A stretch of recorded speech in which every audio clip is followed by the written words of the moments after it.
Hello everyone, this is Dr. Karthik AR. Greetings from Indian Journal of Anaesthesia. Today I will be presenting an original article published in the December 2024 edition of the Indian Journal of Anaesthesia. The article title is 5-Point Airway Ultrasound Protocol for Confirmation of Endotracheal Intubation and Position in Pediatric Patients Undergoing Surgery, a prospective observational study from the All India Institute of Medical Sciences, Bhopal, Madhya Pradesh, India. Introduction. Confirmation of accurate endotracheal intubation is of critical importance in pediatric patients because of poor tolerance to hypoxia, as well as a malpositioned endotracheal tube. Airway ultrasonography is known to confirm endotracheal intubation and endotracheal tube position across age groups.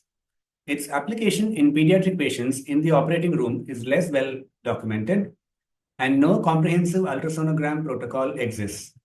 The authors developed a 5-point airway ultrasonogram protocol involving real-time tracheal ultrasonography followed by bilateral, pleural, and diaphragmatic ultrasonography to confirm endotracheal intubation and tube position.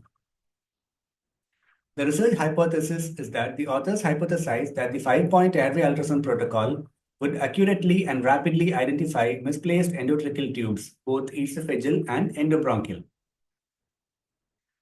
The study received Institutional Human Ethics Committee approval, and the trial was registered in the Clinical Trials Registry of India.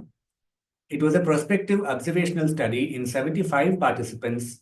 The inclusion criteria were ASA physical class status 1 or 2 children aged 2 to 12 years undergoing elective surgery with endotracheal intubation. Exclusion criteria were anatomical airway abnormalities, difficult airway history, full stomach, respiratory or cardiovascular comorbidities, any unanticipated change in the airway plan, or lack of an independent observer. The primary objective was to estimate the diagnostic sensitivity of the 5-point airway ultrasonography protocol for detecting a correct versus an incorrect endotracheal tube position. Secondary objectives were to estimate the accuracy of this protocol to detect endotracheal intubation, tracheal versus esophageal, comparing the time required for confirmation of endotracheal intubation and endotracheal tube position by this ultrasonogram protocol versus quantitative waveform capnography and 5-point auscultation, determining the quality of visualization scale score for each component of the USG protocol. The methodology included ASA standard monitoring for the children, followed by inhalational induction with sevoflurane, securing intravenous cannula, bag mask ventilation was confirmed, and atracurium was given. During mask ventilation, a screening tracheal, pleural, and diaphragmatic ultrasonogram scanning was performed using a linear probe to identify optimal visualization sites which were marked with a skin marking pen. If the diaphragm was not easily visualized with the linear probe, a curvilinear probe was planned to be used after pleural scanning for better depth perception. An anesthesiology resident performed direct laryngoscopy guided endotracheal intubation supervised by a consultant. The clinical confirmation included the endotracheal tube intubation and endotracheal tube position were confirmed using quantitative waveform capnography and 5-point auscultation. The appearance of the 6th capnographic waveform on quantitative waveform capnography confirmed endotracheal tube intubation. Correct endotracheal tube position was verified by bilateral air entry in the infraclavicular and bilateral axillary regions and the absence of breath sounds or gurgling over the epigastric region. Sonographic confirmation, the 5-point airway ultrasonogram protocol included step 1, tracheal scanning. During mask ventilation, the primary investigator placed the linear ultrasonogram probe transversely over the suprasternal notch and then slid it cephalad to the thyroid cartilage to visualize the trachea and the glottic structures. Endotracheal intubation was visualized dynamically in real time. Confirmatory signs for tracheal placement of endotracheal tube included the snowstorm sign, bullet sign, and absence of the double track sign. Endotracheal intubation was deemed correct or incorrect. In case of suspected esophageal intubation, the consultant anesthesiologist was alerted. The stopwatch for the 5-point airway ultrasonogram protocol was started at the time of introduction of the endotracheal tube after the visualization of vocal cords. The time for tracheal ultrasonogram was measured until the appearance of the confirmatory ultrasonogram sign. Step 2. Bilateral pleural scanning. Post-intubation, the investigator immediately placed the linear ultrasonogram probe in the mid-clavicular line in the second or third intercostal space longitudinally to visualize lung sliding, which is the visceroparietal pleural interface movement, and confirmed the absence of the lung pulse. The time for pleural scanning was measured from the completion of tracheal ultrasonography to the visualization of bilateral lung sliding. Step 3. Bilateral diaphragmatic scanning. The linear probe or curvilinear probe was then placed transversely below the costal margin in the mid-axillary line bilaterally to visualize the craniocaudal diaphragmatic excursion in response to intermittent positive pressure ventilation. The time for diaphragmatic scanning was measured from the completion of the pleural ultrasound to the completion of bilateral diaphragmatic visualization. The endotracheal tube position was deemed correct if bilateral lung sliding and diaphragmatic movements were present, and incorrect, which is endobronchial, if only unilateral movements were observed. The time in seconds to confirm endotracheal intubation by quantitative waveform capnography, auscultation, and each 5-point airway ultrasonogram protocol component, which are tracheal ultrasound, pleural scanning, and the diaphragmatic scanning, was noted individually with cumulative time calculated. Extra time was also recorded for the ultrasonogram probe change, if required. Statistics and sample size. Assuming an 18% endotracheal tube malposition prevalence, an alpha error of 0.05 and 80% power, they calculated a sample size of 62 to detect a 93% diagnostic sensitivity of the 5-point airway ultrasonogram protocol, allowing for 10% attrition, and after rounding off, the sample size was calculated as 70 patients. Data was analyzed in SPSS software. Categorical data were expressed as frequency and percentages, and continuous variables as mean and standard deviation.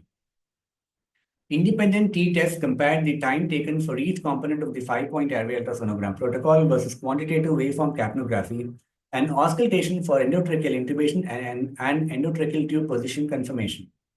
Sensitivity, specificity, positive predictive value, negative predictive value, and overall diagnostic accuracy of the 5-point airway ultrasonogram protocol for endotracheal tube position detection were estimated. Quantitative waveform capnography was a reference standard for endotracheal intubation, and auscultation along with clinical signs and airway pressure for endotracheal tube position. P-values less than 0.05 indicated significance. These are the results of the general characteristics of the study patients. Mean age was 6.43. ASA physical status, gender is given. Mean weight of the patients were 18.5, and the surgical duration mean was 2.63 hours. So coming on to the results of the primary outcome, which are the sensitivity, specificity, positive predictive value, negative predictive value, and diagnostic accuracy of the ultrasound protocol against 5-point auscultation, along with clinical signs for confirmation of endotracheal tube position. This one is the 4x4 table showing the true positive, false negative, and the true negative. And the total number of patients, 75, which shows the sensitivity as 100%, specificity as 57.14%, positive predictive value as 95.77%, negative predictive value as 100%, and diagnostic accuracy as 96%. These are the results for the secondary outcomes. The first one is for the endotracheal intubation. The p-value between the tracheal ultrasonogram duration, which is 2.11 seconds, and the quantitative waveform capnography duration, which is 20.77 seconds. The p-value is 0.001, displaying significance. And for the endotracheal tube position, comparing between the auscultation and the bilateral pleural scan, the auscultation time was 12.69 seconds, mean value, and the bilateral pleural scan time was 6.39 seconds, mean value, with a p-value of 0.001 indicating statistical significance.